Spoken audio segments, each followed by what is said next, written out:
There's a lot of misinformation about the manufacturing sector, that it doesn't provide good jobs, that it's not a growing enterprise, and that we shouldn't invest in it, both in terms of our human capital, ourselves, and our financial resources, our economic development resources. And that's just not true. This work lifting up the manufacturing sector in cities, it's hard. It often doesn't have the same sort of political momentum that other areas of social and economic justice do.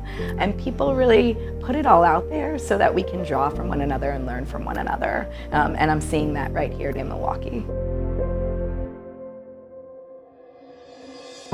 When you go to a different city like Milwaukee, it's kind of interesting to see what is unique about that particular community and how they attack and solve problems. And part of what UMA does is sharing those stories from one community to another. When you hear about how Milwaukeeans approach their jobs, approach their home lives, it's the feeling that they are part of something much, much bigger. It's like they understand where they are in the factory, and that their individual role is not making the whole thing, the whole widget. It's really contributing to a line of folks building something bigger than any of us can do alone. Manufacturing holds so much promise for our cities. It's the economic driver of our communities, but it also really holds the strongest potential for providing residents of cities with family-supporting jobs and sustainable career paths.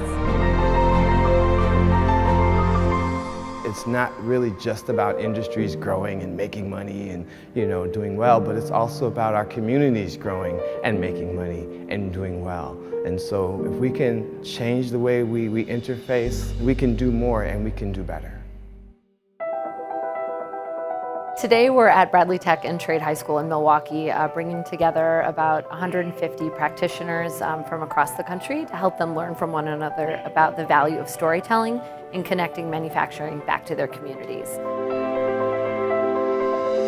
We've created interesting teams where they are collaborating on ways in which they can identify what the problems are, who their audience is, what their intention is in crafting this new narrative.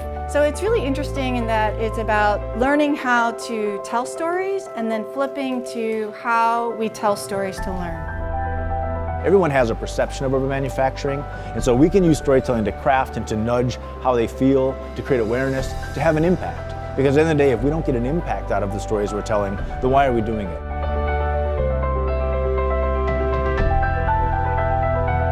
What I learned is that these makerspaces are not in community where these people would utilize them. So the makerspace need to go to these underserved areas or the inner cities or cities that you wouldn't think of. But it's not just about building the space, it's about really getting the feedback of the people who live there, who would utilize the space. How do you design it? How do you make it inclusive and not just build it, make it, and hope people come?